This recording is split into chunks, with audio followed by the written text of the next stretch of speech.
इस बात पे कंट्रोवर्सी हो जाए, लेकिन मेरे को कहने में कोई फ़र्क नहीं। आज भी जेलों में, जेल के अंदर बहुत सारे ऐसे लोग हैं जिनका कसूर ही नहीं है। तो इसके पीछे गलती किसकी है? सिस्टम की, पुलिस की, जजेस की, लॉयर्स की? आगे SHO साहब हैबोवाल थाने की बात थी, थोड़ा सा लगा रखी थी उन्होंने, तो थोड़ी सी बहस बोनी हो गई। कहते सरपंच साहब तुम सीधा जाओ, इन्हें बिठा दो। समझ में क्या हुआ ना, चांदा कि नहीं चांदा, उनको भेज दिया, सिर से पकड़ा, नीचे फेंका, फिर इसके ले गए लॉयर को। क्यों एक टेररिस्ट का केस इतना लंबा चलता है जबकि टीवी में साफ दिखा देते हैं कि इसने ये क्राइम किया है? क्यों एडवोकेट भी उसको डिफेंड करने में लगे होते हैं? मीडिया कैसे साबित कर सकता है कि उसने ऐसा किया है? जैसे आपके पास कोई क्रिमिनल आता है, आपको पता है कि उसने क्राइम किया है, फिर भी आप उसका केस डिफेंड करते हो? नहीं, वकीलों की भी होती है मॉरल वैल्यूज कोई। अगर आपके ऊपर केस है, आपकी फैमिली को पुलिस उठा के लेके जाती है, तो जिस पुलिस वाले ने उसको उठाया है उसके ऊपर उसको किडनैप करके रखने का केस दर्ज हो सकता है। वन साइडेड डिवोर्स कैसे होता है? अगर वाइफ बोलती रहती है मेरे को डिवोर्स चाहिए, हस्बैंड बोल रहा है मेरे को नहीं चाहिए, वो उसके ऊपर केस है कि उसने अपनी माँ को मार के, उसका गला काट के और उसने बेड के बॉक्स में डाल दिया। तो पुलिस जब किसी को कस्टडी में लेती है तो उसके पास लीगल राइट्स होते हैं कि वो उसको टॉर्चर कर सकती है? Sir freedom of speech and expression, इसका हर एक आदमी को अधिकार है, तो इसको आजकल दबाया नहीं जा रहा। आज भी बहुत सारे लोग हैं जिनकी सजा पूरी हो चुकी है, लेकिन उनके पास ये नहीं पता कि मैं उसको बाहर कैसे हूँ। अगर आदमी के पास पैसा नहीं है, उसकी वाइफ अच्छा कमा रही है और वो चाहता है कि मैं उससे पैसा लूँ, मेंटेनेंस लूँ, तो हमारे पास प्रोविजंस है हिंदू मैरिज एक्ट में, आप लगा के ले सकते हो। अगर पुलिस FIR करने से मना कर दे तो नेक्स्ट स्टेप हमारा क्या होना चाहिए? एक दोषी है जो जेल में रह रहा है, वो भी इलेक्शन कंटेस्ट करता है, तो आपके हिसाब से ये होना चाहिए? एक जज के पास 2 गनमैन, 1 गनमैन ऐसा होता है, और एक सिंपल सा लीडर जो बाहर से यहाँ आया वो 100-150 गनमैन लेके घूम रहा है, तो कहाँ से फैसिलिटीज पूरी करनी है? लिव इन में रहना लीगल है। अगर किसी पुलिस रेड के दौरान होटल के अंदर लड़का और लड़की पकड़े जाते हैं, एडल्ट है वो, तो उनके भी लीगल राइट? पुलिस के सामने जब कोई स्टेटमेंट रिकॉर्ड होती है तो उसकी भी कोई वैल्यू नहीं रहती जज के सामने। पुलिस के सामने एक्सेप्ट की गई बात कोर्ट में मायने नहीं रखती। हेलो दोस्तों, आज का एपिसोड बहुत खास होने वाला है क्योंकि आज हमारे साथ है एडवोकेट डॉक्टर गौरव अरोड़ा, जो कि एक क्रिमिनल लॉयर हैं और इसके साथ साथ वो पंजाब पुलिस के अंदर एक्स असिस्टेंट लीगल ऑफिसर भी रह चुके हैं। इस पॉडकास्ट में हम बात करेंगे divorce, alumni, freedom of speech and expression और साथ ही साथ आपके उन लीगल राइट्स के बारे में बात करेंगे जिससे कि आप कोर्ट और कचहरी के चक्कर से बच सकते हैं।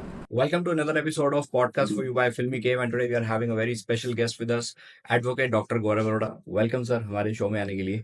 थैंक यू जी, thanks a lot for this. तो स्टार्ट मैं आपकी जर्नी से करना चाहूँगा, कैसे आप इस प्रोफेशन में आए? सबसे पहले तो जितने सब्सक्राइबर्स आपके हैं उन सबको मेरी तरफ से जय हिंद।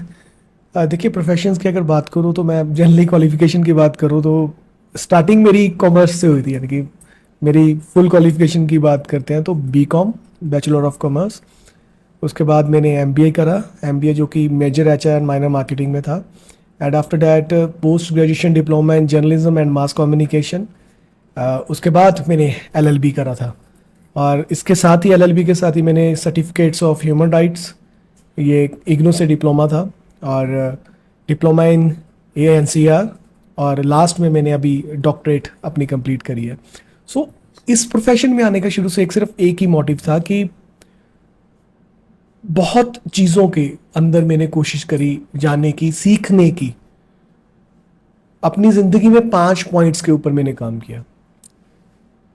एजुकेशन पे डॉक्टरेट कर ली, स्पोर्ट्स पे स्पोर्ट्स में मैं 7 टाइम स्टेट चैम्पियन हूँ, 3 टाइम नेशनल चैम्पियन हूँ, 1 टाइम वर्ल्ड ब्राउन्ज मेडलिस्ट हूँ, 1 टाइम जूनियर एशिया चैम्पियन हूँ। पुलिस में एक्स PBI ऑफिसर हूँ। पुलिस में मैंने पंजाब ब्यूरो ऑफ इन्वेस्टिगेशन में एज अ ऑफिसर, एक गवर्नमेंट जॉब मैंने काम किया, उसके बाद मैंने रिजाइन दे दिया। मीडिया में मैंने एज अ न्यूज़ एंकर भी वर्क किया। तो इन सब में एक चीज़ मुझे बड़ी कॉमन लगी कि लोगों को अपने राइट्स नहीं मिल रहे। मैं एक पोस्ट पे था, मैं एक जगह पे था, मुझे मिल रहे हैं, मेरे पास डंडा है, मैं चला रहा हूँ। What about the common peoples? वो लोग अपने राइट्स कैसे लेंगे? तो वो एक थोड़ा सा टर्निंग पॉइंट था मेरा। तो उस टर्निंग पॉइंट ने मुझे लॉ प्रोफेशन में भेजा। लॉ प्रोफेशन में गया, मेरे पास लोग आते थे, अभी भी आते हैं। मतलब सॉरी, कई बार बड़ा फील होता है, मतलब बंदा इमोशनल भी हो जाता है कि ऐसे लोग हैं जिनको आज तक लॉ की पूरे राइट्स ही नहीं मिल पा रहे।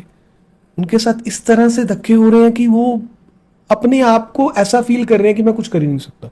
और बहुत सारे लोगों को तो आपने देखा होगा कि लॉ की वजह से उनको उनका राइट्स ना मिलने की वजह से कुछ लोग सुसाइड करी जा रहे हैं। कुछ लोगों की अच्छी चीजें उनके पास है, प्रॉपर्टीज है, वो कुछ ऐसे लोग होते हैं उनसे प्रॉपर्टी छीन के ले जाते हैं, झूठे केस में फंसा देते हैं। आज भी मैं इस बात में कंट्रोवर्सी हो जाए लेकिन मेरे को कहने में कोई फर्क नहीं, आज भी जेलों में, जेल के अंदर बहुत सारे ऐसे लोग हैं जिनका कसूर ही नहीं है। लोग अपने लीगल राइट्स ही नहीं जानते हैं। यस, अगर आप कहते हो कि जानते हैं तो वो किसी के पास जाते हैं तो उनको या तो उस प्रॉपर उस वे में बताया नहीं जाता, या उस राइट की वजह से जिसकी वजह से उनको जेल में रहना पड़ जाता है, झूठे केस से बाहर निकलना नहीं हो पाता। आज भी बहुत सारे लोग हैं जिनकी सजा पूरी हो चुकी है लेकिन उनके पास ये नहीं पता कि मैं उसको बाहर कैसे आऊं। नहीं तो आपने इतने प्रोफेशंस चेंज किए हैं, तो आप इसके ऊपर कोई काम कर रहे हो अलग मैंने से? प्रोफेशन चेंज, ये तेरी स्टार्टिंग्स की बात कर रहा हूँ आपको, जब से मैं यहाँ पर आया हूँ 2014 से, जब से लॉ की तरफ गया, प्रोफेशन चेंज। उसके बाद सिर्फ मैंने अभी पुलिस जॉब करी थी, वो भी मैंने सिर्फ कुछ मंथ्स करी है ताकि मैं उससे और बेटर तरीके से, मैंने एग्जाम दिया, एग्जाम दे के मैंने देखा कि मेरे पास ये कैपेसिटीज है, क्या मैं लॉ के एग्जाम में जो मेरे के सीखा है वो मैं कर सकता हूँ, वो करा। पुलिस के में गया, जॉब करी, जिसमें बहुत सारी चीज़ें सीखी जो अल्टीमेटली मेरे प्रोफेशन में ही काम आनी थी, वो उन लोगों के लिए काम आनी थी जो मेरे या तो क्लाइंट्स हैं या जिनके लिए मैं काम कर रहा हूँ, या जिनके लिए उनको राइट्स दिलाने की कोशिश कर रहा हूँ। नहीं, आप सोशली कुछ कर रहे हो फिर लोगों को जागरूक करने के देखिए लिए? मेरी legally एक rights के एनजीओ लिए? है CIT 2011 से, Okay. बेसिकली 2010 से रजिस्टर्ड है वो।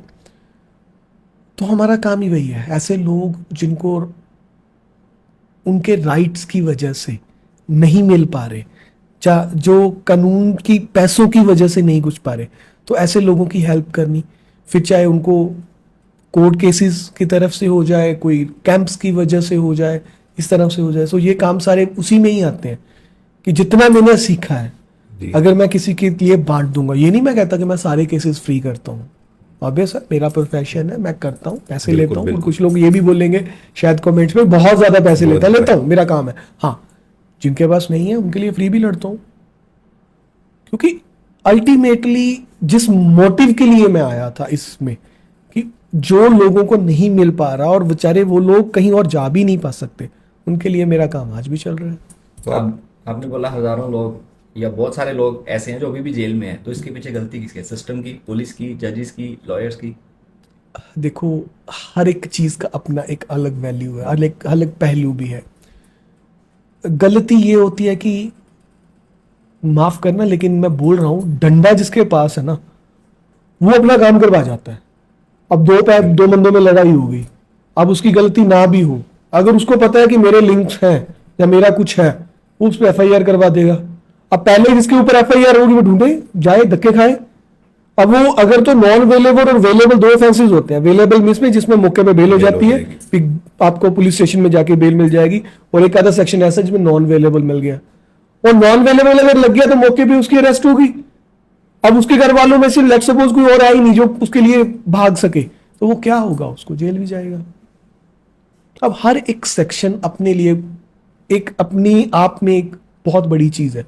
आपके सामने मैं खड़ा हो गया, मैं अभी पुरानी IPC की बात करूं, सामने खड़ा होकर मैंने आपका वैसी बात करके रोक लिया आपको रास्ते से, वो 341 बन गया। मैंने आपको जोर से बोल दिया या गाली निकाल दी या वैसे बोल दिया, तेरे को देख लूंगा, वो 506 बन गया। मैंने आपको धक्का दे दिया ऐसे ही, वो 323 बन गया। अब 323 ऐसे ऑफेंसेस के लिए मेडिकल की भी जरूरत नहीं है।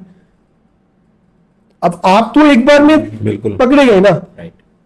तो बस ऐसी चीजों में ही है। तो वो सिस्टम कह लो, या सभी सिस्टम के बुरे लोग नहीं है, अच्छे लोग भी हैं। अगर तो उसके पास आए तो वो बच जाते हैं, वो दोनों को कॉम्प्रोमाइज करवा के भेज देते हैं। अगर किसी बुरे के पास आ जाए, आपको पता है ये 5 फिंगर्स आर नॉट सेम। अगर बुरे के पास उसने बोला चल मेरा पैसा बन गया, शाम को जाता है जाए। जेल्स में जो आप बता रहे हो कैदी ऐसे हैं, उनकी सजा पूरी हो चुकी है, तो जुडिशरी कोई उनको लॉयर नहीं प्रोवाइड करती जो उनकी हेल्प करे?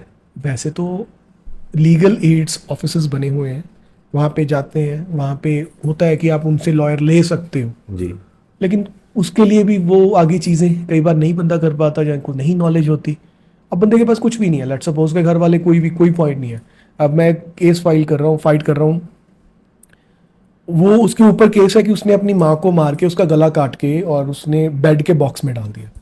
अब कंप्लेंट करवाई उसके भाई ने, उसके फादर मौके पे नहीं थे, तो उसके फादर नेक्स्ट डे बॉडी को उसने आइडेंटिफाई कर लिया। अब मेरे पास ये केस किसी के थ्रू आया, वी सर भी प्लीज इसका आप देखो, इसके आगे पीछे कोई भी नहीं है। तो जब मैंने केस पढ़ा तो फ्रॉम द फर्स्ट साइड मेरे को लगा यार बड़ा ब्रूटल सा मर्डर है, गला प्रॉपर काट दिया, बेड में डाल दिया। फिर उसकी बहुत अच्छी तरह से मैंने उसकी फाइल पढ़ी, देखा यार नहीं, बहुत सारी चीज़ें हैं, लेकिन अब तक इसमें कुछ हुआ क्यों नहीं। वो लड़के का नाम मुनीश है, वो केस मेरे पास जो है।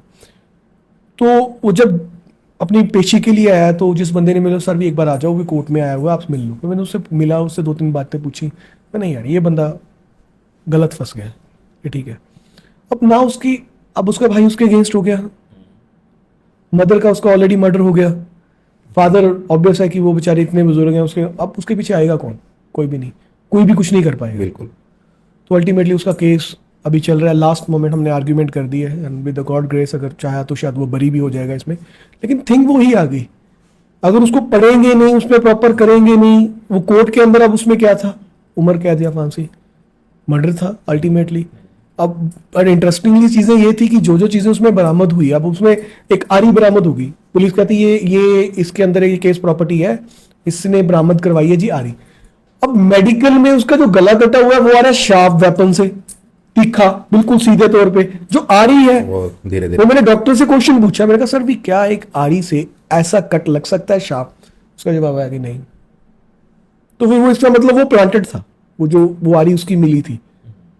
लेकिन अगर वो केस उसी अकॉर्डिंगली लड़ा होता है या जाता है या कोई भी होता है, या चलो मेरी भी गलती हो जाती है, किसी की भी हो जाती, वो तो गया। अब इसको आप सिस्टम कह लो, इसको आप सिफारिश कह लो, इसको आप कुछ भी कह लो, I have no word for this, but आप समझ सकते हो ये चीजें हैं। जैसे आपके पास कोई क्रिमिनल आता है, आपको पता है कि उसने क्राइम किया है, फिर भी आप उसका केस डिफेंड करते हो, क्यों?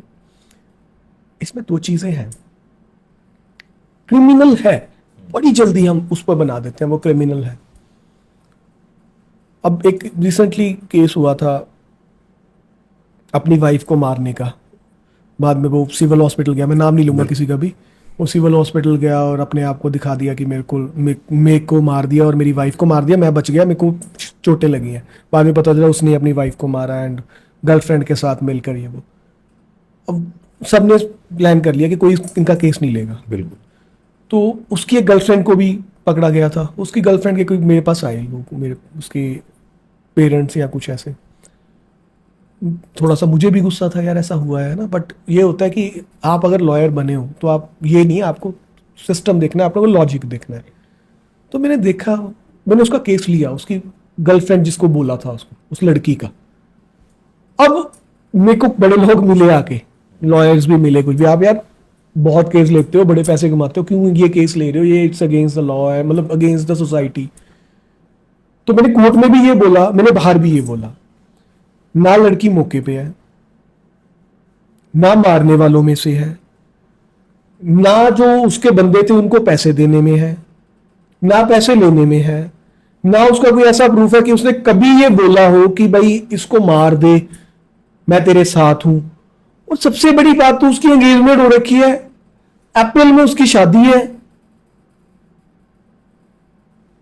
प्रूफ उसकी शादी के, उसकी एंगेजमेंट के, एवरीथिंग इज देयर। अब जिस लड़की के 1 महीना पहले बाद शादी है, वो क्यों बोलेगी किसी को मार दे?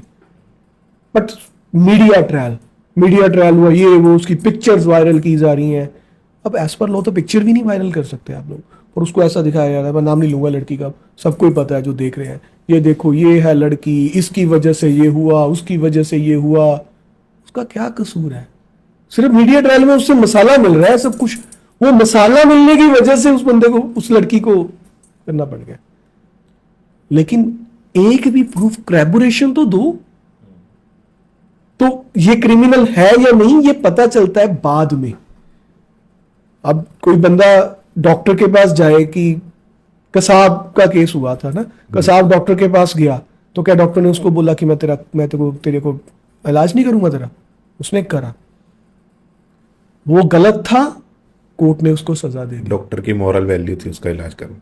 देखिए सबकी मॉरल वैल्यूज है। नहीं, वकीलों की भी होती है मॉरल वैल्यूज कोई। देखो वैल्यूज तो है ना, हमारा एक, हमने जब ये डिग्री ली जी। उसके बाद एनरोलमेंट करी, तो हम भी तो ये कहते हैं ना कि जो भी हमारे पास आएगा हम उसका केस डिफेंड करेंगे। अब उसका केस डिफेंड करने का मतलब ये है कि जो फैक्ट्स हैं हम कोर्ट के आगे रखेंगे। अगर उसके कोई गलत फैक्ट्स हैं हम उसको कोर्ट के आगे बताएंगे, ये गलत फैक्ट उन्होंने दिखाए हैं जी, ये ऐसे ऐसे फैक्ट्स हैं। अल्टीमेटली तो ये कोर्ट ने डिसाइड करना है, हमारा काम है उसको प्रूव करना कि ये ऐसा हो रखा है जी। मीडिया ट्रायल से कुछ नहीं होता। मीडिया ट्रायल का मतलब क्या है? मीडिया ट्रायल तो कुछ भी चला देंगी। अब आप इन केस ले लो, आप मीडिया चलाते, आप ये चलाते हो पॉडकास्ट, आप पॉडकास्ट में किसी एक बारे में गलत बोलना शुरू कर दो, अब गवर्नमेंट को लगेगा ये नहीं हटते, वो 4 चीजें आपके खिलाफ प्लांट कर देंगे। प्लांट करने के बाद आपको पुलिस उठा के ले गई। लेट्स सपोज आपके पास से 50 ग्राम हेरोइन बरामद हो गई। अब वो मीडियम क्वांटिटी आ गई, लेकिन आपकी बेल नहीं होगी। 5 ग्राम से नीचे तो बेल हो जाएगी, लेकिन मीडियम ना कमर्शियल में आई ना स्मॉल में आई, मीडियम में आ गई। एक बार तो आप जेल चले गए। अब मीडिया ट्रायल में देखो जी मीडिया वाले का हाल, ये तो हीरोइन लेता था, ये तो ये करता था, ये तो वो करता था। अब लोगों को लगेगा बंदा गलत है, आपके अगेंस्ट नारे भी लग जाएंगे, बाहर आके लोग बैठना भी शुरू कर देंगे। बिल्कुल। बट अल्टीमेटली क्या, जब आपका केस फाइट होगा, हो सकता है जो आपके पास से वो मिली है हीरोइन, वो हीरोइन हुई ना। वो अगर 30 ग्राम की अगर आपसे रिकवरी है, उसमें 1 ग्राम हीरोइन थी, बाकी नमक था, वो FSL की रिपोर्ट आके पता चलेगा, शायद वो टोटली नमक हो। या ये हो सकता है कि 30 ग्राम हीरोइन तो हो, लेकिन कैमरे में साफ आ रहा हो कोई बंदा यहाँ से आ रहा है, वो बंदा आपसे वापस जा रहा है, और तब आप प्रेजेंट भी नहीं हो, और जब आते हो पुलिस आती है तो वो मैचिंग हो जाती है, कोलैबोरेशन हो जाती है। वो आपका पॉइंट नहीं आया ना, बिल्कुल। तो आप बरी हो गए। मीडिया ट्रायल की वजह से किसी को बुरा कहना या किसी को ये सोच लेना कि ये क्रिमिनल है, ये तो हम, ये तो नहीं है कि हमारे पास ऐसी चीज कैपेसिटी है या शक्ति है कि देख लिया नहीं नहीं ये गलत है, ये फलाना है, ये टिमका है। ये तो कोर्ट बताएगा। सो केस लेना हमारा एक मीडिया ट्रायल डालती है असर जजमेंट पे? मीडिया ट्रायल देखो कोई असर नहीं होता मीडिया ट्रायल का। ठीक है, टू बी वेरी फ्रैंक मैं एक बात बोलूं, लोगों का माइंड मीडिया ट्रायल से अफेक्ट होता है, लेकिन जो अच्छा जज बैठा है ना, जो जज को पता है कि जिसको अच्छी प्रैक्टिस जज की है, वो वहां पे टाइम लगा रहा है, उसको फर्क नहीं पड़ता। इनिशियल ठीक है, पहले पहले में ये कुछ हो जाएगा, माइंड में लगेगा, लेकिन हाँ मीडिया ट्रायल अच्छे वाले जज को कोई समझ में नहीं आएगा, बट मीडिया ट्रायल कहीं ना कहीं किसी चीज को अफेक्ट जरूर करता है, और ये नहीं होना चाहिए। किसको अफेक्ट करता है? सबसे पहले तो उस बंदे की लाइफ को, जिस बंदे के खिलाफ मीडिया ट्रायल चल रहा है। सोचो वो कितना टूटता होगा, बहुत ज्यादा। एक दिल्ली में केस हुआ था, वो उसको लड़की ने थप्पड़ मारा और बोला मुझे छेड़ रहा है, बड़े लोगों ने उसके खिलाफ कमेंट्स कर रहे। मैं वही इंस्टा पे उसकी पूरी इंटरव्यू आ रही थी, मैं सुन रहा था, मतलब लिटरली मैं भी बड़ा इमोशनल सा हुआ उसमें। तो उस बंदे ने, लेकिन वो डटा रहा, उसने सारा करा, इवन की फिर उसने फाइनली डेफेमेशन डाली और प्रूव हुई कि वो लड़की गलत थी। तो अल्टीमेटली क्या उस बंदे की पहली वैल्यूज क्या गई? अच्छा वो इंटरव्यू मैंने देख ली, ठीक है, लेकिन जिसके माइंड में वो अभी भी चल रहा होगा ना, वो बंदा उसके माइंड में दरिंदा होगा। बिल्कुल। कि इसने गलत किया, इसने गलत किया। ये है मीडिया ट्रायल। तो पुलिस जब किसी को कस्टडी में लेती है तो उसके पास लीगल राइट्स होते हैं कि वो उसको टॉर्चर कर सकती है? देखिए जी, एक केस है Arnesh Kumar versus state of Bihar. Arnesh Kumar versus state of Bihar. मैं कहूँगा कि ये केस हर दुनिया में हर एक बंदे को पढ़ना चाहिए, और ये कंपलसरी हर पुलिस वालों के लिए, जजेस के लिए, सबके लिए कंपलसरी भी है। इसमें क्या है कि जब भी बंदे को कस्टडी में लिया जाता है तो ये राइट्स हैं उसके, ये राइट्स के अकॉर्डिंगली उसको ये चीज़ें करनी है। क्या उसको अपनी यहाँ पर पूरा नेम क्लियर होना चाहिए, उसको उसकी फैमिली जो है उनको बताना ज़रूरी है, किसको बताया उसकी डिटेल ज़रूरी है, उसकी मेडिकल एग्जामिनेशन करानी ज़रूरी है, उसको उसके पसंद का लॉयर लेके आना ज़रूरी है। सो ये सारी चीजें, मतलब पूरे पॉइंट्स लिखे हुए हैं इस पे स्टेट ऑफ बिहार अर्निश कुमार पे। उसको 24 आवर्स के अंदर अंदर कोर्ट के अंदर पेश करना जरूरी है। सो अगर कोई ऐसी कस्टडी में लाकर मारपीट की जाती है किसी के साथ तो वो इलीगल है, और बहुत सारे पुलिस वालों के ऊपर केसेस भी हुए हैं, सजा भी हुई है। कस्टडी में लेकर इंटेरोगेशन, जब आप रिमांड ले लेते हो, तो रिमांड का मतलब भी ये नहीं होता पीट दूं मार दूं, इंटेरोगेशन होती है उसकी, इंटेरोगेशन आप करो। लेकिन आपको पता है कि यहाँ पे क्या किया जाता है क्या नहीं किया जाता, उस पर क्या है कि मेडिकल में चीज़ें नहीं आती। एक किस्सा आपके साथ शेयर करता हूँ। कांग्रेस गवर्नमेंट के टाइम की बात है। हमारे एक लॉयर थे, अब वो कनाडा चले गए। 2 भाई हैं, एक चला गया एक यहीं है। तो वो अभी जो रूलिंग पार्टी है, तब वो डिस्ट्रिक्ट लीगल प्रेसिडेंट था या कुछ ऐसा था, तो किसी के साथ चला गया। भी चल भी सरपंच कहता चलो मेरे साथ चलो, भी ये मसला हुआ है, वो चला गया। तो वो आगे SHO साहब हैबोवाल थाने की बात थी, थोड़ा सा लगा रखी थी उन्होंने, थोड़ी सी बहस बोनी हो गई। वो कहता सरपंच साहब तुम सीधा जाओ, इन्हें बिठा दो। सरपंच ने क्या हुआ ना, चांदा कि नहीं चांदा, उनको भेज दिया, सिर से पकड़ा नीचे फेंका, खड़ीस के ले गए लॉयर को। उसका भाई ने करा, उसके भाई को ले गए। दिवाली का दिन था, पूरे कपड़े उतारे, पीटा, बहुत बुरी तरह से पीटा। अब ये जो चीजें जो खुद उस लॉयर ने खुद बताई, ये वीडियो भी है। उसके बाद पीटने के बाद उसके कपड़े उतार के रखे, फिर थोड़ी देर बाद उसको कपड़े दिलाए। अब जो उसने बताया लॉयर्स की मैं बता रहा हूँ कि उसके बाद SHO की कोई नॉन आई, वो भी पुलिस पे इंस्पेक्टर थी, वो भी अभी इसी में है। कहता देखो ऐसे ऐसे हुआ, कहता तेरे को तो पीटना नहीं आता। फिर उसके कपड़े उतरवाए, फिर उसको पीटा उस लेडी ऑफिसर ने। और मैं पॉडकास्ट में बोल नहीं सकता कैसे पीटा, बोल ऐसी चीजें भी करी उसके साथ। तो सुबह उसके ऊपर FIR दर्ज करी कि इसने मतलब पुलिस वाले की वर्दी फाड़ दी, उसको अरेस्ट दिखा दी। उसका मेडिकल करवाया, मेडिकल में कुछ नहीं आया, उसको थाने लेके आ गए। अब उस टाइम पे जब की मैं बात कर रहा हूं, जो अब रूलिंग पार्टी के कैबिनेट मिनिस्टर है, वो तब लुधियाना में प्रैक्टिस करते थे। मेरे भी अच्छे दोस्त हैं, उनके भी अच्छे दोस्त हैं। वो भी उसकी सिफारिश के लिए रात को गए थे, उसको भी भगा दिया गया था। तब वो एक नॉर्मल पर्सन थे, है तो वो स्टेट के कुछ मतलब था उसके पास डेजिग्नेशन रूलिंग पार्टी का ही अभी वाला, क्योंकि तब कांग्रेस की गवर्नमेंट थी तो रूलिंग पार्टी को ज्यादा कुछ लगता भी नहीं था कि कभी पार्टी आएगी, तो उसको भगा दिया। तो सुबह होते तक सभी लॉयर्स में पता चल गया, वो उनको पेश किया उन्होंने, तो हम सारे चले गए, लॉयर्स भी यार इकट्ठे हो गए। वो बंदा बड़ा ऐसे चल रहा है, हम सब पहुंचे जज के पास। अब जज भी अंधा थोड़ी है, देखता तो है ही है, ठीक है। अब आगे से है भी लॉयर्स को पकड़ा हुआ, तो सबने बताया कि ये जो हुआ, मौके पे हमने बेल भी लगा दी। तो जज ने भी देखा यार ठीक है, बेल एक्सेप्ट हुई। तो हमने लिखाया कि इसको इसी तरह से विद द प्रोटेक्शन नया मेडिकल करवाया जाए। तो डॉक्टर तो जब बोल दिया जज साहब ने कि करवाओ, अलाउ कर दिया। जब नया मेडिकल हुआ, 3-4 तो फ्रैक्चर्स आई, इंजरीज आई, और पता नहीं कहां कहां पे चोटें आई। उसके बाद जाके उस बंदे पे FIR हुई। तो आप ये समझ सकते हो कि FIR बाद में हो गई, तो ऑन ऑफ द रिकॉर्ड ये चीजें जरूर होती है कि पीट दिया, कर लिया, करा लिया। अल्टीमेटली क्या है कि कुछ लोग ऐसे ही मिले होते हैं, मेडिकल में आते ही नहीं।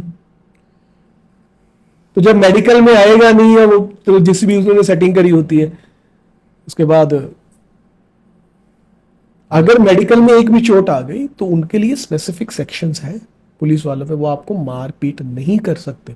ऐसे तो किसी को भी मना लो। और सबसे बड़ी बात ये आज मैं बता भी रहा हूं, पुलिस के सामने एक्सेप्ट की गई बात कोर्ट में मायने नहीं रखती।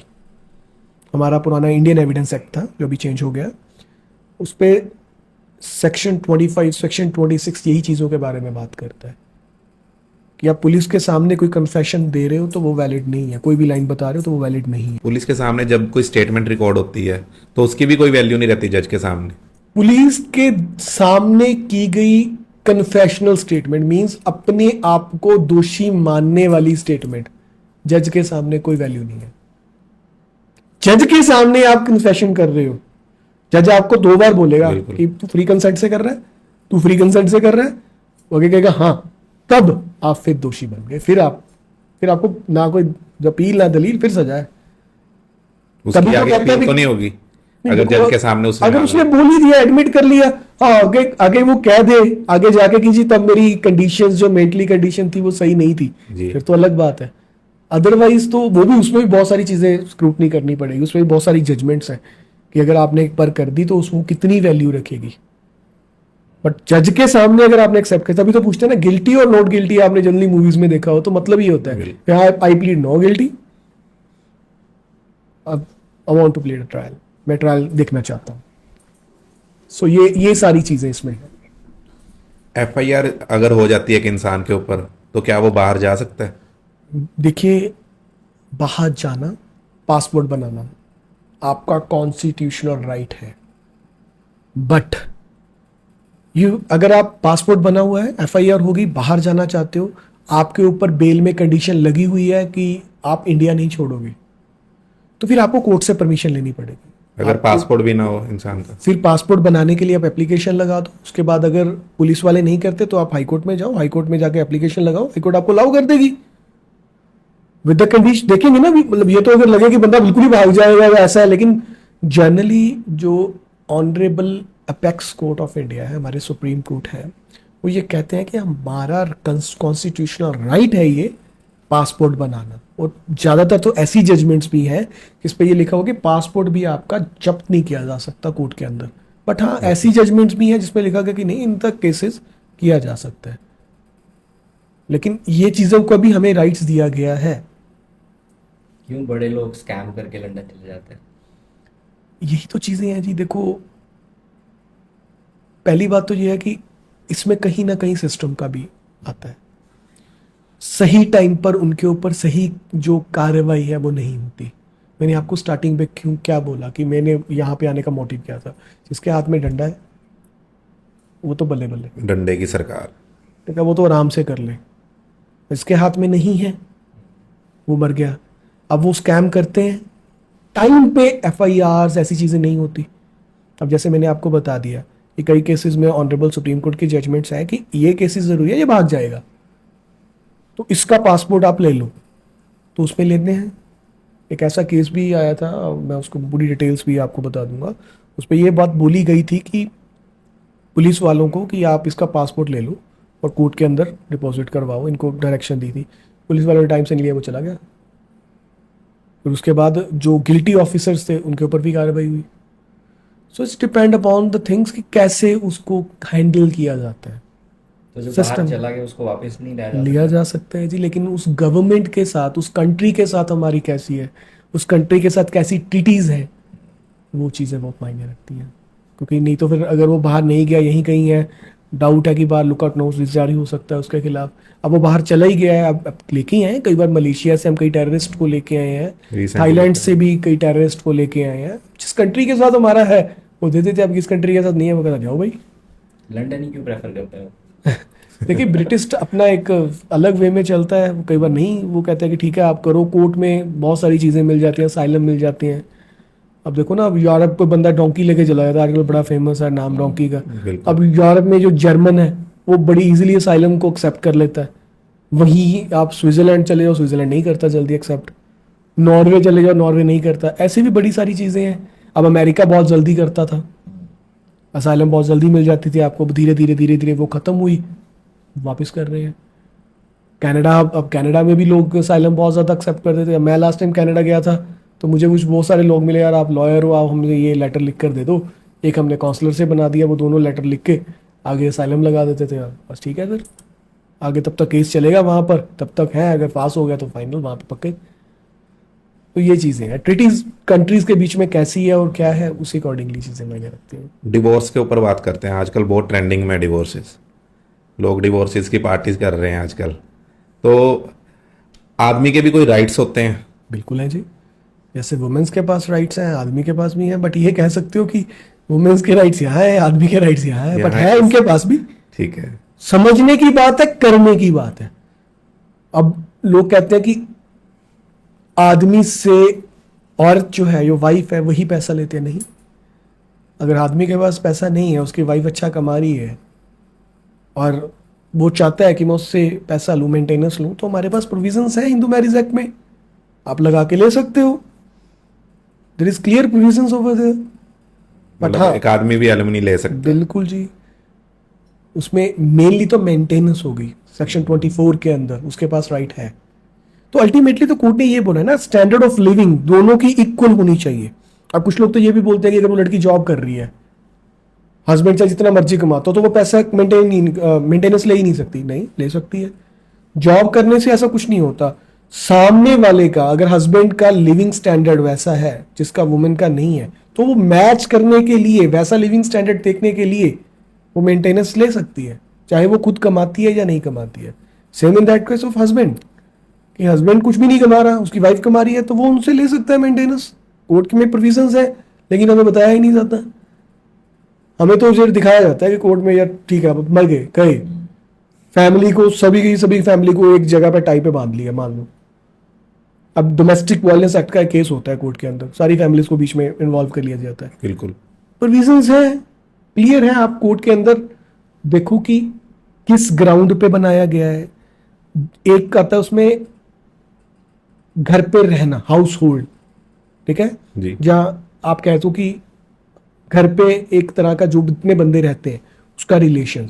अब लेट सपोज उसकी बहन को उसके जीजे को बना दिया। अब शेयर हाउस होल्ड नहीं है। शेयर हाउस होल्ड एक बहुत इंपॉर्टेंट टर्म है डोमेस्टिक वायलेंस एक्ट में। अगर शेयर हाउस होल्ड में वो बंदा जिसका नाम लिखा है वो नहीं रह रहा, तो एक simple application for dismissal the complaint क्वा द पिटिशनर, जिसको हमने लगाया वो लगा दो, उस बंदे का नाम निकल जाएगा। इवन कि ऐसे कई केसेस भी हुए जिनमें सिर्फ वेग एलिगेशंस, स्पेसिफिक नहीं है, वेग एलिगेशन, जिसने मारा था, जिसने पीटा था, कोई डेट नहीं, कोई कुछ नहीं, उस पर भी डिसमिसल की एप्लीकेशन लोगों बंदे निकल रहे हैं, निकलते हैं।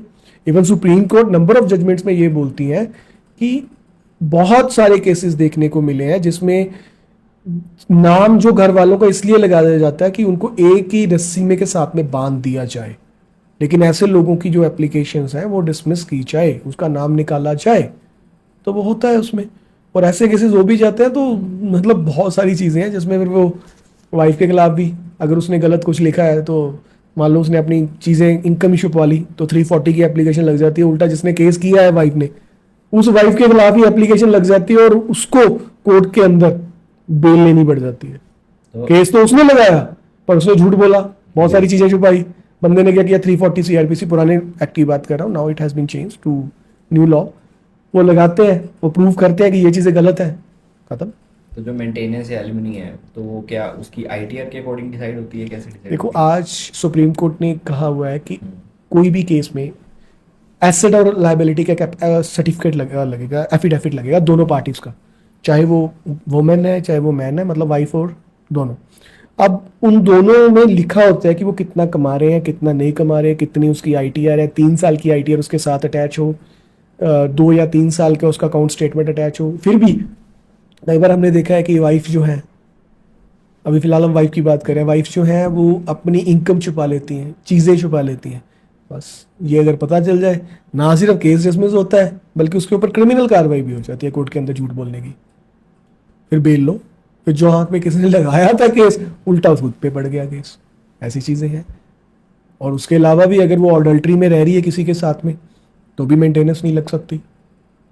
अगर वो किसी और आदमी के साथ रह रही है और ये प्रूव हो जाता है कि वो अडल्ट्री में है, तो उसमें साफ तौर पर लिखा गया है, पुराना 125 था, अब नया 144 है, तो 125 ऑफ सीआरपीसी, 144 ऑफ बीएनएसएस में ये साफ लिखा हुआ है कि नहीं लग सकता।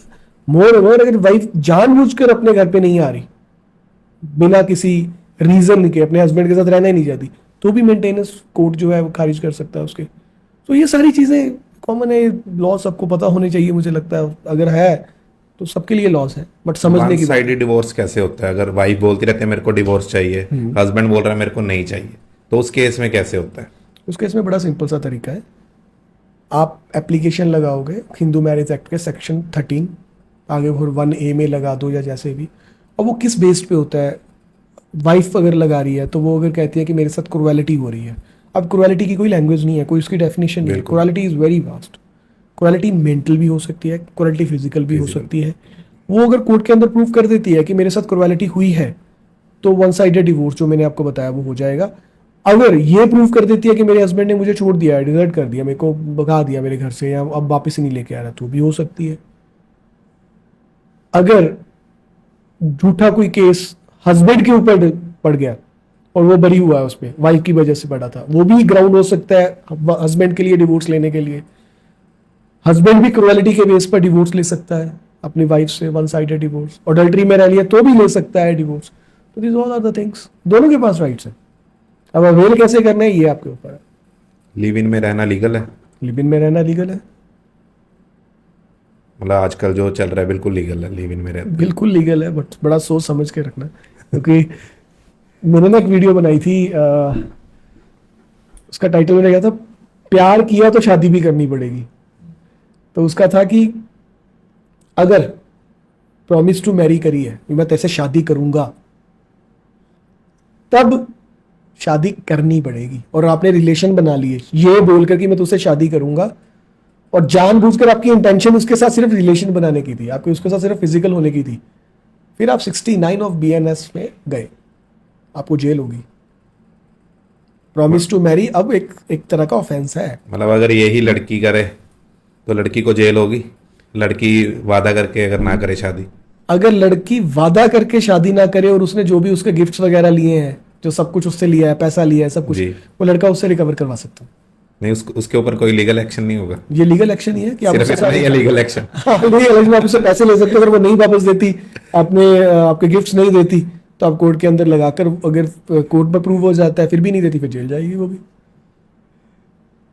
अगर किसी पुलिस रेड के दौरान होटल के अंदर लड़का और लड़की पकड़े जाते हैं, एडल्ट है वो, तो उनके कोई लीगल राइट्स? कोई उसके ऊपर कोई एक्शन नहीं होगा जी, दोनों मेजर हैं, वो अपनी मर्जी से, हमारा कॉन्स्टिट्यूशन कहता ही यही है। लेकिन फिर भी पुलिस पकड़ के ले जाती है।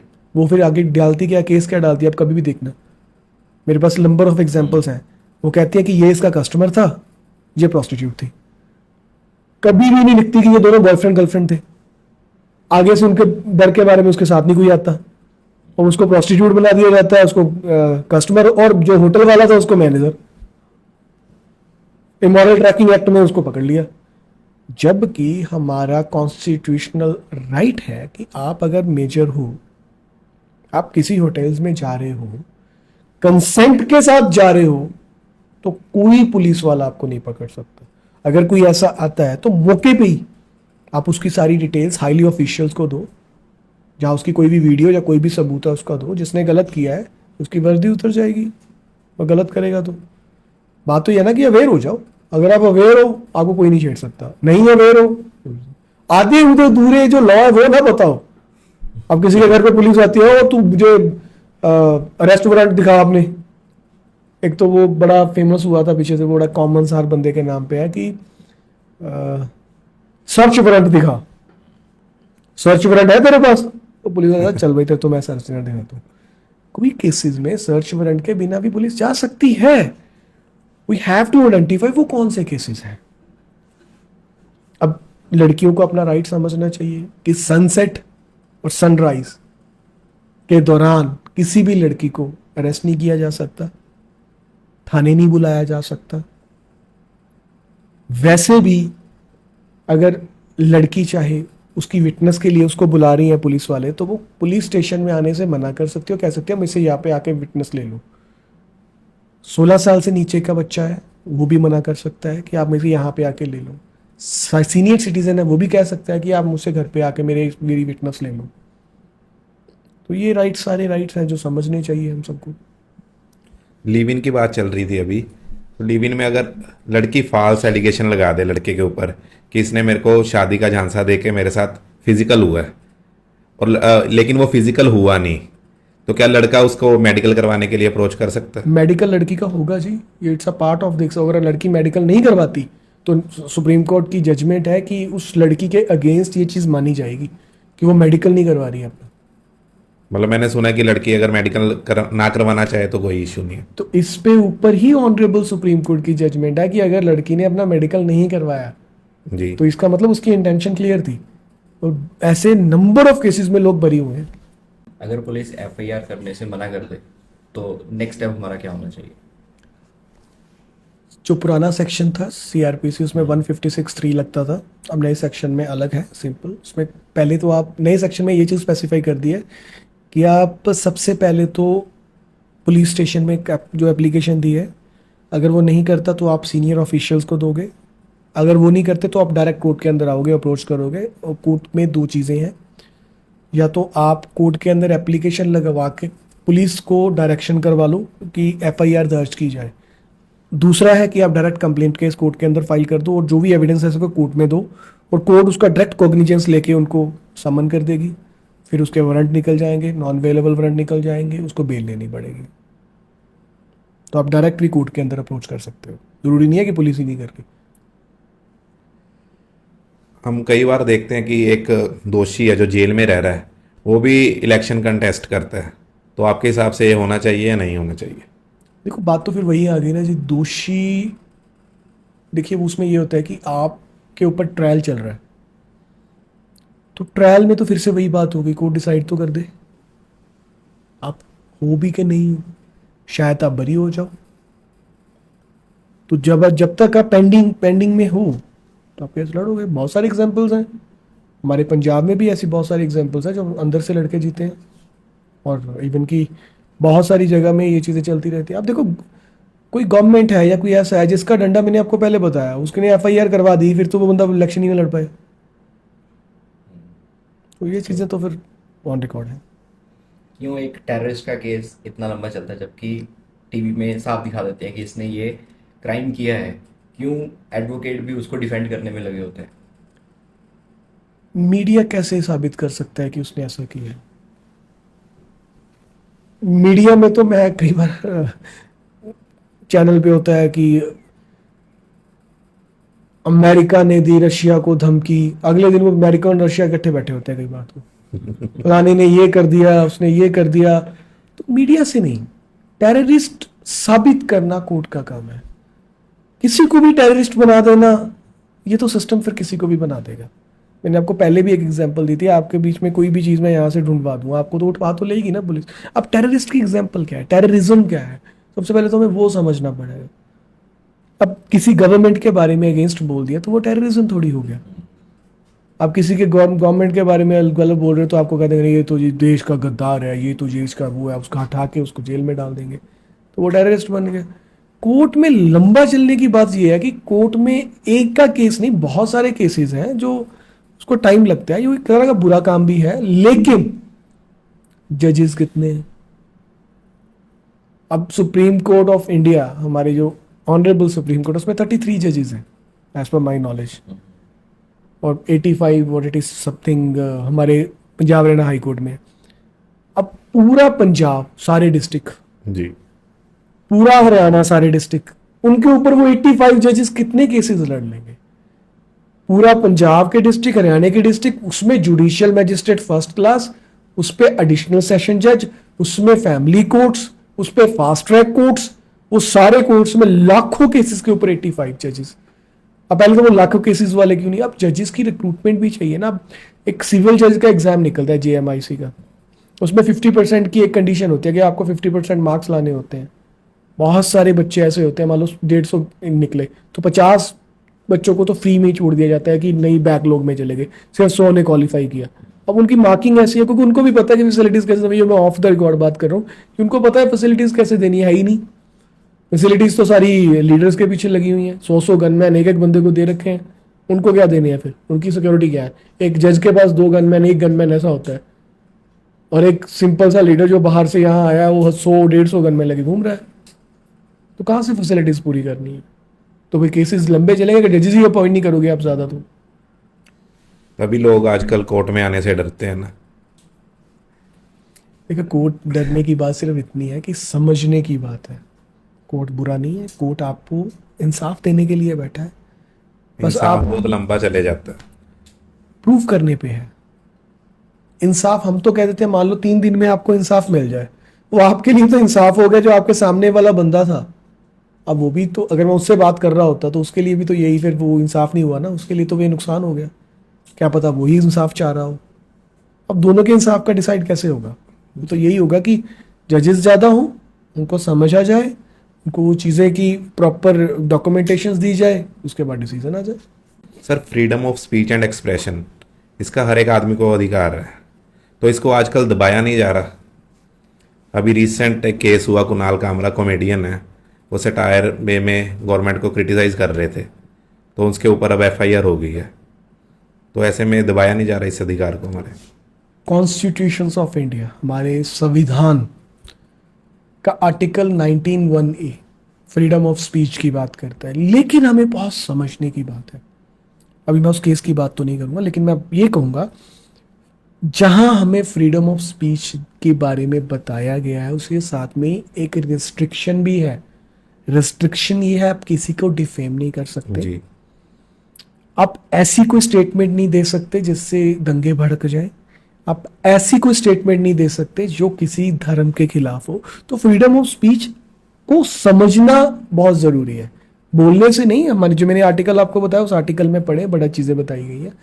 हाँ, अगर कोई गवर्नमेंट के बारे में बोल रहा है, वो अगर गवर्नमेंट के बारे में विद फैक्ट्स बोल रहा है और फिर भी गवर्नमेंट उसको उठा के अंदर कर देती है, तो फिर अगेन वही सिस्टम फेलियर है। फिर उसके खिलाफ तो ऑनरेबल कोर्ट में जब मर्जी आ जाए।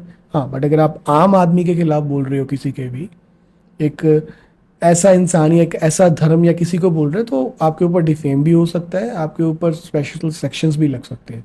तो फ्रीडम ऑफ स्पीच जो है वो प्रॉपर नहीं है, उसमें रिस्ट्रिक्शंस हैं। आप अपनी एक्सप्रेशंस को दो, बट ये नहीं भी आप न्यूडिटी फैलाओ, आप ये नहीं किसी के बारे में बोलो, ये नहीं किसी को डिफेम करो, ये नहीं किसी धर्म के बारे में बोलो। अगर कोई फेक नोटिस हमें भेजता है तो उस सिचुएशन में हमें क्या करना चाहिए? ऐसी बहुत सारी चीज़ें आजकल चल रही हैं। लोग क्या करते हैं, आपके ऊपर एक फेक लॉयर का नाम भी फेक लिखा होता है और फेक नोटिस लिखा होता है। तो सबसे पहले तो आप उसको प्रॉपर देखें, और उसको आपने कोई भी आपका अगर नोन है, लॉयर है, जहाँ उसके साथ अगर आप कंसल्ट कर सकते हो, तो उसको यूज से दिखा दें कि भाई ये जेन्युइन भी है कि नहीं है। तो अगर वो फेक है तो उसको मुझे नहीं लगता ज़्यादा तवज्जो देनी चाहिए, और अगर आप चाहो तो उसके खिलाफ, जिसने ये फेक नोटिस भेजा है, पुलिस कंप्लेंट भी कर सकते हो। तो फैक्ट्स और जो चीज़ें केस में हैं वो देखनी बहुत ज़रूरी है, वो फेक है वाकई में या वो सही है। पर आजकल ऐसे फेक नोटिस बहुत सारे चल रहे हैं, तो पैनिक होने की ज़रूरत नहीं है। आप उसको नज़दीकी कोई भी आपका लॉयर है उसको दिखाकर चेक करवा सकते हो। एक एम्प्लॉयर एम्प्लॉयमेंट कॉन्ट्रैक्ट के अंदर आना चाहूँगा। कंपनीज एम्प्लॉयज़ को हायर करते हैं, उसमें एक कॉन्ट्रैक्ट साइन करवाते हैं जिसमें लेट से 3 मंथ्स का उन्होंने नोटिस पीरियड रख लिया, और जिसमें उन्होंने ये कर दिया कि 2 साल के लिए आप हमारे साथ बॉन्ड हो। इनकेस अगर वो एम्प्लॉय छोड़ के जाता है तो क्या कंपनी उसके ऊपर कोई लीगल एक्शन ले सकती है, या वो जस्ट एक नोटिस है कि उसका कोई वैलिड पॉइंट नहीं है कि हम उसको रोक नहीं सकते किसी एम्प्लॉय को? बंधवा मजदूर, मैं स्टार्टिंग ऐसे करूँगा। हमारा संविधान ऐसी कोई भी चीज़ को नहीं मानता, किसी को आप किसी भी चीज़ के लिए बाउंड नहीं कर सकते। हाँ, आपने उसके साथ एक कॉन्ट्रैक्ट किया, आपने उसको बोल दिया कि 3 मंथ्स आप छोड़ के नहीं जाओगे, अगर छोड़ के जाओगे तो आप मुझे जो आपकी सैलरी है वो वापस कर दोगे, वो इतने पैसे हमारा जो नुकसान हुआ, जो ट्रेनिंग के ऊपर नुकसान हुआ, वापस कर दोगे। वो आपको पैसे वापस ले सकता है जो आप उसके ऊपर जो आपने ऊपर लगाए हैं, बट डजंट मीन कि आपको बांध के रख लिया। आपको बॉन्ड नहीं किया जा सकता, किसी भी केस में नहीं किया जा सकता। तो अगर बांध के ही रखना लग गया तो फिर उसके मतलब वही हो गया कि ये आपको बंधवा मजदूरी करवाने लग गए, तो वो तो कब से खत्म हो चुकी है। तो ऐसा कुछ नहीं है, ये तो सिर्फ एक डर होता है कि आपको बाउंड करके रख लिया, बाहर से लॉक लगा देंगे या कुछ करने की कोशिश भी करते हैं।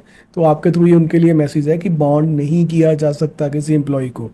आप उससे सिर्फ और सिर्फ जो आपकी ट्रेनिंग का, जहाँ आप उसको सैलरी दिया, वो वापस ले सकते हो, वो भी जो आपका एग्रीमेंट में हुआ है। क्या पुलिस को ये भी राइट है कि वो एक्यूज के रिलेटिव्स को भी हरास कर सकते हैं? बिल्कुल नहीं, आजकल ये बड़ा चल रहा है ये भी। वो बात किसी की और उठा के किसी को ले जाते हैं। हमारे संविधान का आर्टिकल 21 हमें कहता है कि हमें बड़े जो हमारी लाइफ एंड लिबर्टी है उसके तरीके से रहना है। तो ऐसा कोई पुलिस ऑफिसर करता है तो वो डिटेन करना माना जाएगा। अगर आपके ऊपर केस है, आपकी फैमिली को पुलिस उठा के लेके जाती है, तो जिस पुलिस वाले ने उसको उठाया है उसके ऊपर उसको किडनैप करके रखने का केस दर्ज हो सकता है। और अगर ऐसा होता है तो आप, मैं कहूंगा, चुप मत बैठो, जिस पुलिस वाले ने उठाया है उसके ऊपर पुलिस कंप्लेंट करो। अगर नहीं कुछ समझ में आ रहा है ना, सिंपल 112 पे कॉल कर दो, 181 पे कॉल कर दो, और नहीं कुछ तो उसी टाइम पे ही एक मेल कर दो जिस टाइम पे उठा के ले गया। मान लो अब 5:15 हुए हैं तो 5:15 पर ही आप उसको कंप्लेंट करो, उसकी कंप्लेंट की कॉपी कर दो डीजीपी को, पुलिस कमिश्नर को, और वो आपको एज ए प्रूफ रख लो। उसके बाद सीधा हाई कोर्ट में अगर आप जाना चाहते हो, तो अगर आप चाहते हो तो हैबियस कॉर्पस नाम की एक रिट पड़ती है, हैबियस कॉर्पस। आप रिट लगाओगे, वहां से टीम आएगी, जिस बंदे ने पकड़ा है और जो साथ वाले पुलिस वाले हैं, पूरे के पूरे, अगर पुलिस पूरी थाना उसमें इन्वॉल्व है तो पूरा पुलिस स्टेशन सस्पेंड हो जाएगा, आपको डिटेन नहीं किया जा सकता। यही तो कमियां हैं हम में। मैं कनाडा में गया, मैं बहुत मतलब ऑलमोस्ट 8 से 10 कंट्रीज मैंने घूमी है। वहां पे पुलिस को ना बड़ी इज्जत से देखा जाता है, वो एज अ फ्रेंड। यहाँ पे तो ये उठा ले भाई, कर ले भाई। सो अगर ऐसा कुछ किसी के साथ हुआ है तो जरूर ऐसा काम करें। सर, इंडियन जुडिशरी में कोई चेंजेस की ज़रूरत है आपके हिसाब से? देखो, सबसे पहले तो मैं ये कहूँगा कि जजेस जो हैं, जिनकी शॉर्टेज है, उनको पूरा किया जाए। और एक रिक्वेस्ट ही कर सकता हूँ as a member of Indian judiciary, मतलब एक तरह का मैं भी उनका पार्ट हूँ, ऑफिसर ऑफ द कोर्ट हूँ, कि जितने ज़्यादा जजेस होंगे उतने ज़्यादा जो केसेस को जल्दी तरीके से लोगों को इंसाफ मिलने में मदद होगी। तो अगर ऐसा हो सकता है, अगर गवर्नमेंट चाहे तो ज़्यादा से ज़्यादा जजेस अपॉइंट करके, तो लोगों के लिए बेनिफिट मिल सकता है। So thank you so much sir for giving the valuable time. So hope हम आगे भी ऐसे बहुत सारे टॉपिक्स पे बात करेंगे, and thank you so much show में आने के लिए। Thank you sir, thanks a lot.